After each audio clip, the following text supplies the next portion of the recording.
Ladies and gentlemen, the story you are about to see is true. The names have been changed to protect the innocent.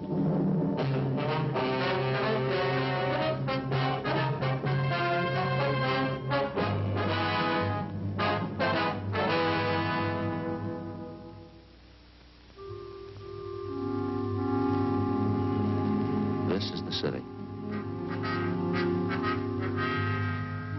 Los Angeles, California. I work here. I'm a cop.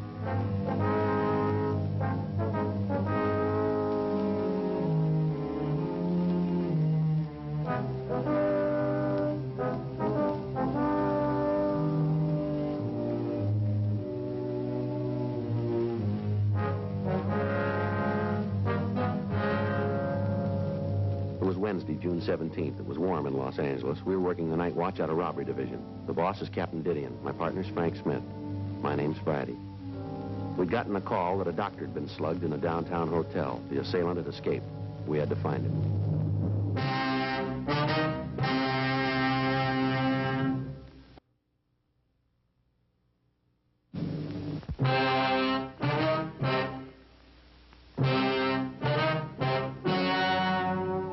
Ladies and gentlemen, the story you are about to see is true. The names have been changed to protect the innocent.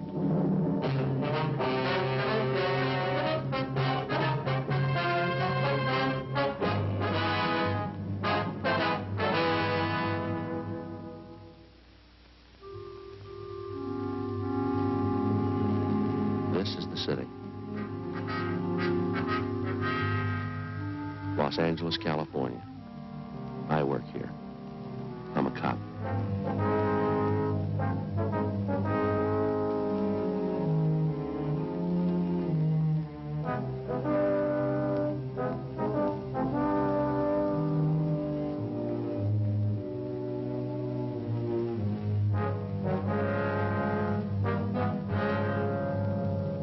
It was Wednesday, June 17th. It was warm in Los Angeles. We were working the night watch out of robbery division. The boss is Captain Didion. My partner's Frank Smith.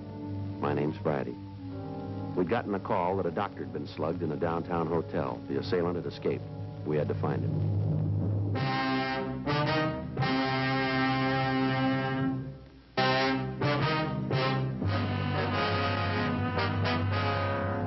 At 8:46 p.m., we reached the hotel at the corner of Pembroke and Columbia Streets. We talked with one of the officers in the radio unit that answered the call. He told us that his partner was out checking the neighborhood.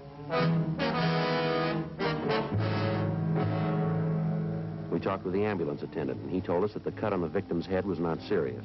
The victim identified himself to us as Dr. Aaron R. Platt. We asked him what had happened. That's hard to answer. Sir? It's hard to tell you what happened. I'm not too sure about it myself. If you'd tell us what you do know, sir. I received a call tonight that a woman was ill. Who'd the call come from, Doctor? It came through my call service. What time was this, Doctor? Well, it must have been about 7:45. My call service would have a record of it. You can get in touch with them. You ever seen these people before? No. So you want to tell us what happened? As I told you, I got a call from my service, gave me this address and the room number. What'd your call service tell you? Just said that a woman needed a physician. I came right over. All right, would you go ahead? Well, when I came into the hotel, I checked with the room clerk downstairs and asked about Mr. and Mrs. Allen. He told me they were in this room. Allen, huh? Mm-hmm. That's the name they gave me. Mm-hmm. I came up, knocked on the door. Mr. Allen opened it. I don't suppose that's his real name, do you? Well, we'll check on it, Doctor. Be a little silly to give the real name and then do a thing like this. Yeah. What happened after the man let you into the room? Well, I told him who I was, and he said that his wife was ill. Where was she?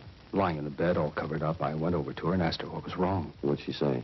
Nothing. She moaned a little. Then her husband, I guess that's who he was, told me that it was her side. Said that she'd had a pain all evening. Yeah. He asked me if I thought it might be appendix. I told him there are a lot of other things that cause pain in the side beside appendix. Mm-hmm. I went over to the bed to take the woman's temperature. That's when the man locked the door. Sir? I heard this noise. I turned around and saw the man turning the night latch on the door. I asked him why he was doing that, and he told me he didn't want us to be disturbed. At the time, I thought it was a little strange, no reason to lock the door, but he had a reason. He had one. Yeah. After that, I went over to the woman again and reached out for the thermometer. All of a sudden, she jumped up out of bed, jumped at me. I turned around to ask what this was all about. And I saw the man. He had a gun standing right behind me, and I saw him start to swing the gun, and then... Well, that's the last I remember until I came to. I called the police, that's it. You never saw these people before? No, I remembered if I did. Do you have any idea why they'd call you? No. No, the man said something to the girl on the board of my call service. You can check with her. Oh, I wonder if I could have a cigarette. Sure. Thanks. Get out my coat, please. Yes, sir. Thanks. You're welcome. Oh, that's funny. What's that, sir? My lighter, it's gone. Solid gold. Present from my wife. I'd hate to lose that. The top opens up when you spin the flint thing, you know. Yes, sir. How about your other personal effects? What was that? Your other effects, Doctor. Your wallet, your money. Gone. Gone, everything. The thieves, they robbed me. That's what they did. I don't mind the money, only $30, $40, but the cards in my wallet. Rotten thieves. Look here. What's that, sir? My watch. They even took my watch. Automatic. It was a good one. My wife gave me that, too. Can you give us a description of these articles? Well, I certainly can. I've got the case and movement numbers at the watch in my office. I can give you that. You'll want a complete description of the man and woman, too, Doctor. Well, I gave one to the other officers. Yes, sir, but we'd like to go over it with you. Oh, all right. Say, wait a minute. Yes, sir? My bag, do you see it? What's that, sir? My doctor's bag. Must be in the room someplace, unless they took that, too. Just sit still, Doctor. We'll look for it. Joe, here it is.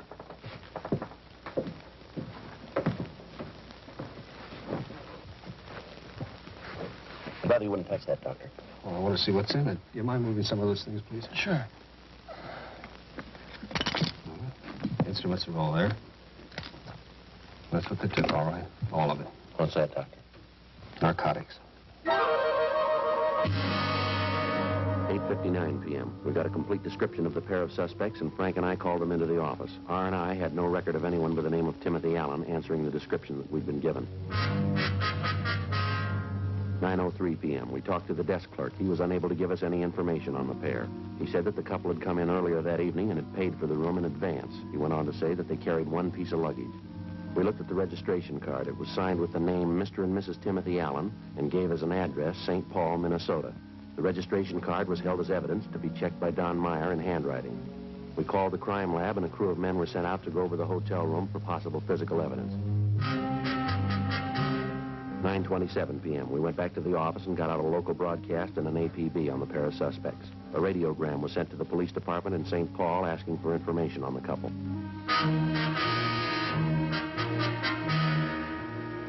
Dr. Platt was asked to come to the office and go through the mug books.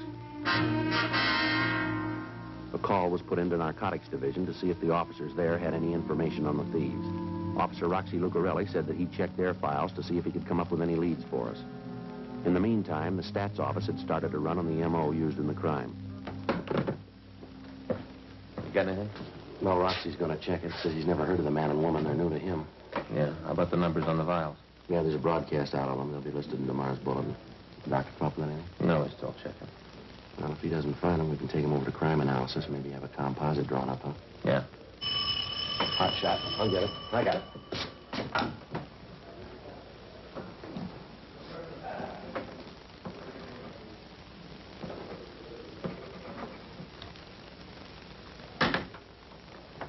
Frank?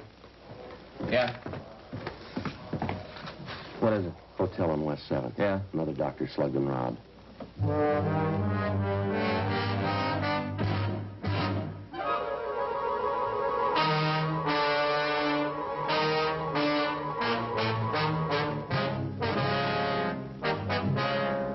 .15 p.m. We arrived at the scene of the latest beating. We talked to the victim, a Dr. Aubrey Baker. The story we got from him was substantially the same as the one Dr. Platt had given us. A call had been put out by a man who gave his name as Allen, saying that his wife needed immediate treatment. Upon the doctor's arrival, the door to the room had been locked, and the doctor had been beaten and robbed of his personal effects and supply of narcotics. The description the doctor was able to give us was the same as the one we'd gotten before. 10:47 p.m. We talked with the desk clerk at the hotel. The description he gave us of the Allen couple matched the one that we had. A check of the registration card showed that the handwriting was the same. We spent the rest of the night running down the leads we had. The stats office had come up with 4 possibles. They were checked out, but they netted us nothing. For the next 2 nights, Frank and I stayed in the field in the hopes of apprehending the pair of thieves. During that time, they hit 3 times. All of the victims were doctors. Each time, the entire supply of narcotics was taken. Monday, June 22nd, 10 p.m. Frank and I checked into the office. There was a message that Captain Didion wanted to see us. Hi, Joe. Frank. Skipper, heard from St. Paul yet? Yeah, I got a radiogram about an hour ago. I got no record on the pair back there. How about the operation? New to them. Mm-hmm. How about this deal you set up? You want to go over it? Yeah, the way we got it figured, this couple's new. Either they just got into town or else they just decided to get a piece of narcotic action in town. Where'd you get that? We talked to Roxy Lucarelli over at Narcotics. Yeah? He's talked to the other fellows in the office. None of them have heard of this kind of operation before. It's new to them, too. Uh-huh. How about informants? If the couple are selling the stuff, there's got to be some rumbles around about it. Well, it doesn't seem to work out that way, Skipper. Roxy says they haven't heard anything about it. This Allen couple must be building up a supply before they start to unload it. Yeah. We had the artist over at Crime Analysis draw up a composite picture of the couple. It's been sent out to all the doctors in the area. When did it go out? Mailed over the weekend. Should happen this morning. Who'd you send it to? All the general practitioners, internists, physicians, and surgeons in the area. Got a list of names from the AMA. They're going to give us all the help they can. We sent out about 1,500 to the osteopaths in the area. They're going to cooperate. Way Smith tells it whenever one of these doctors gets a call to a hotel and it's not a regular patient, they're going to call you. Is that it? Yeah, that's right. And then we can get in touch with the clerk at the hotel and get a description of the people making the call. The doctor waits for us at the desk, and if the couple looks like possibles, well, we go with them. Looks like the long way around. Yeah, that's about the only way we got, though. How many men you going to need to help cover it? One other team should do it. You're only going to roll on the calls where the description matches? Yeah. Okay. Rafferty and Murphy will work with you on it. Be a team out of the business office if you need any more help. Okay, Skipper. What are you getting from narcotics? Well, they got 4 men on it, running down leads on the dope. They got the serial numbers on the vials. The way Captain Shy tells it, they try to push a single cap of the stuff and they'll nail them. Well, looks good. Hope it works out. Yeah, so do we, Skipper. Robbery, did you? Yeah, just a minute. For you, Friday. Thank you. Friday talking. Yes, sir. Yes, that's right. Who's speaking, please? Dr. Adams? Yes, sir. I see. What's that address again? Yes, I have it. Do you have a phone number? Fine. 416? Yes, sir. All right, we have it. Yes, we know where that is. Right. That's correct. Right. Thank you. Bye. Well, looks like it started. What do you got? It's a Dr. Adams. We'll know in a minute here if it means anything. Hello, this is Sergeant Friday, Los Angeles Police Department. Yes, that's right. Do you have a name on the couple in 416? Mm-hmm. Could you describe them for me, please?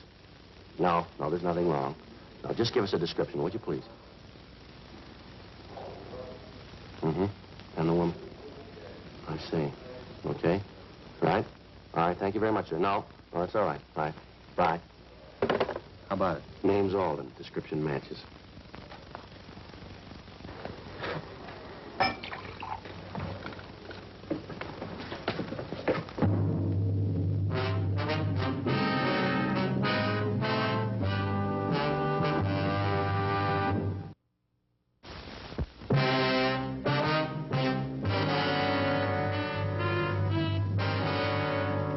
.46 p.m.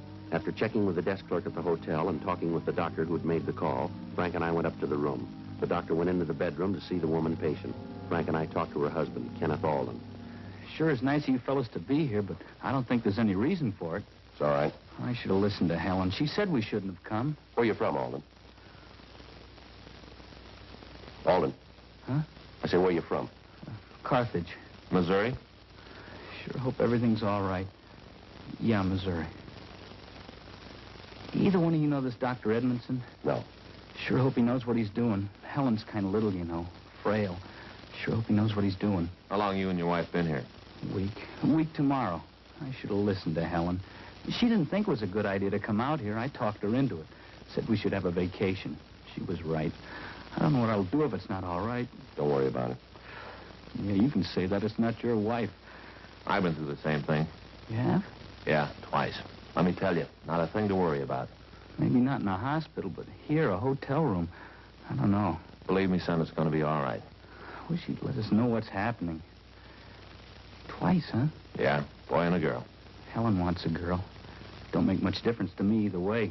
Did it make a difference to you? Not really. I was kind of glad the first one was a girl. Yeah, it'd be nice. But just as long as it's healthy, that's all that really counts. Awful quiet in there. It seems like we should hear something pretty soon. Take it easy. Yeah, I always thought they had to boil a lot of water.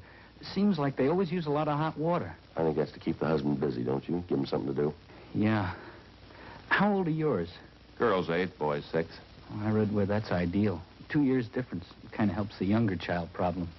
Helen and I want 4. It's a nice family. Yeah. You see, she's from a family of 6. I'm an only child, so we both feel that a big family's right. Yeah. Sure is quiet in there.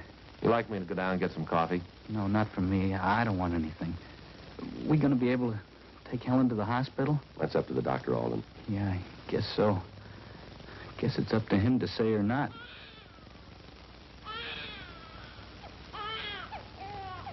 Sounds like you're a father. Yeah. Congratulations. Same to you. Guess my troubles are over now. They're just starting.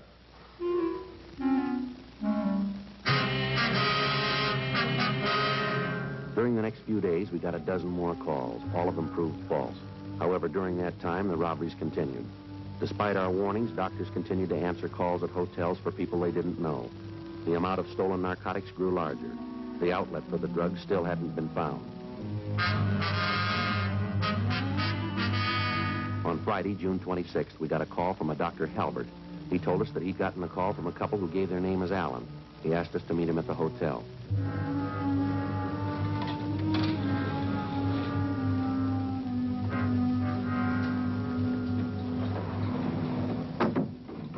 Well, how long ago did they call you, Doctor? About 25 minutes ago. Asked me to come right over. That's when they gave you their names, did they? That's right. Ever treat them before? No, new to me. Think they're the people you're looking for? Well, we don't know. The description we got from the desk clerk matches the suspect.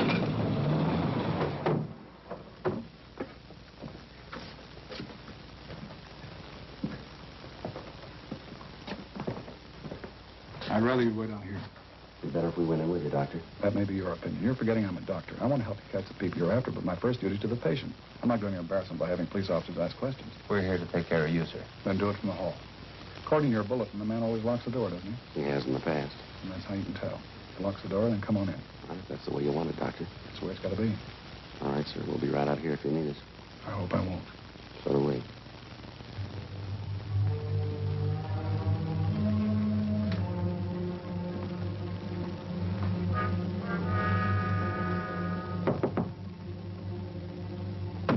I'm Dr. Halbert.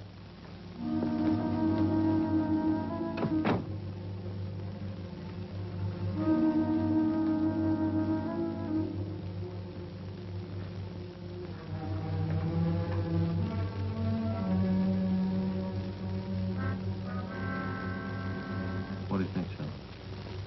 I don't know. All we can do is sweat it out.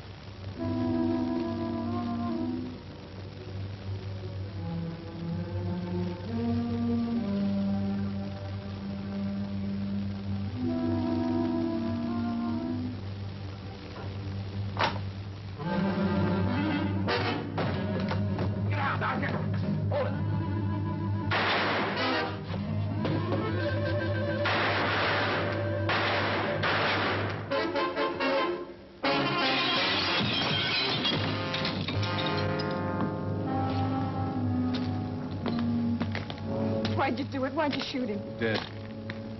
You killed him. We didn't call it, lady. How can you say that? You shot him in cold blood. He's just a kid. You didn't have to kill him. Better call in. Yeah. He was doing it for me. He was helping me, and you killed him. He didn't know. He was just a kid. He didn't know what was going on. I told him what to do. I set it up. You come in here and kill him. I hope you're real proud of yourself, cop.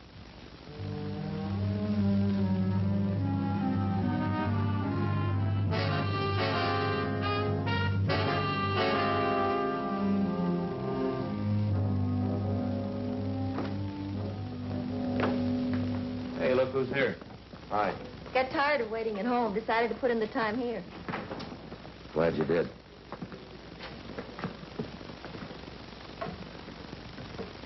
He looks tired, doesn't he? He always looks that way to me. You're getting prettier every day, Ann. Thanks, so are you. How's Faye? Fine. And how you do it, Joe? What you see in you? Get these reports out and we can go home. Long day? Yeah, You do look tired. a little bit.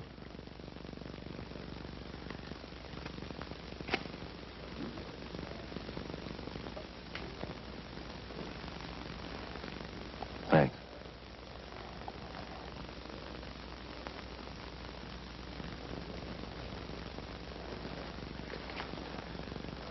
When you get through with your reports, I'll buy you both a cup of coffee. That's the best offer I've had all day. I'll take care of the shooting. You want to get the dead body report?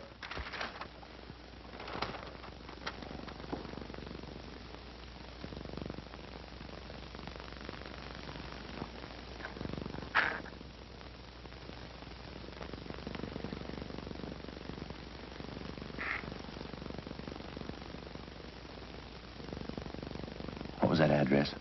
9276 South Bixel. 267, huh? No, Joe. 9276 South Bixel. Yeah.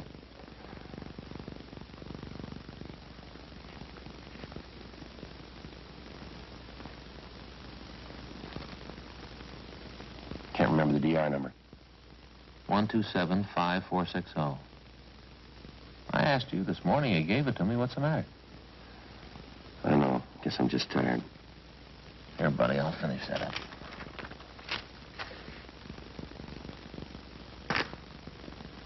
I'm sorry I came down here, Joe. I didn't think you'd mind. No, that's all right. I'll drop these off at Homicide on the way.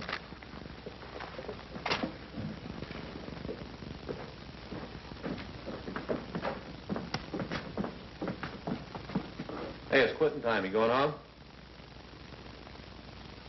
I'll see you tomorrow. I'll take a rain check on that coffee, Ann. Night. Good night, Frank.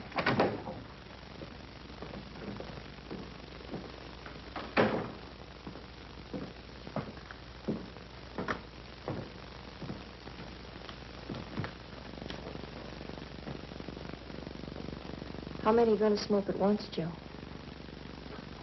I guess I am a little tired. How old was he, Joe? What? The person he killed. How old was he? Why do you ask that? I'm not a policeman, Joe. But I heard Creasy and Stewart talking about the robbery call. What Frank said about the dead body report and the shooting. How old was he? 22. The first time I ever killed a man. Mm-hmm. Not a good thing, Ann. You kind of wonder if maybe there wasn't some other way. Was there? No. He called it. Joe. Yeah. There isn't much I can say. Nothing to make you feel better or make you forget about it. But, Joe, you're in a special kind of job. I've been telling myself that, but it doesn't seem to help much. Did he have a gun?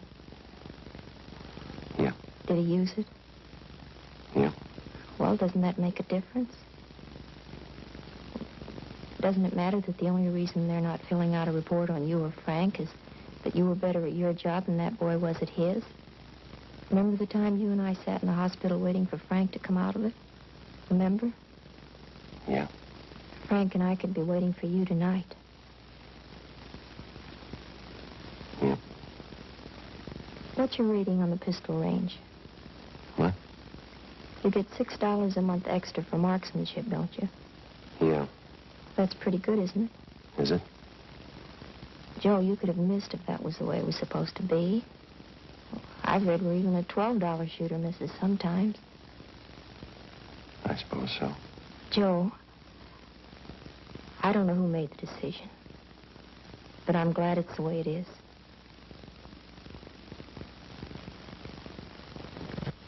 Now, come on. I'll buy you that cup of coffee. All right.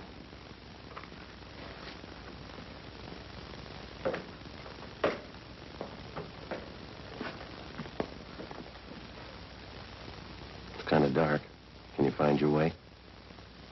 Yeah. Can you?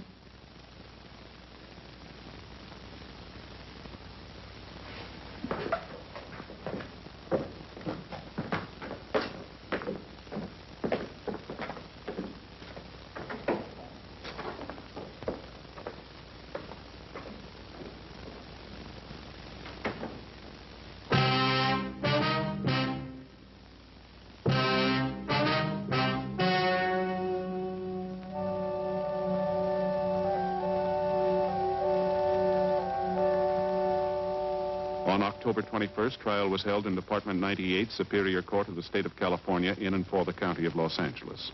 In a moment, the results of that trial.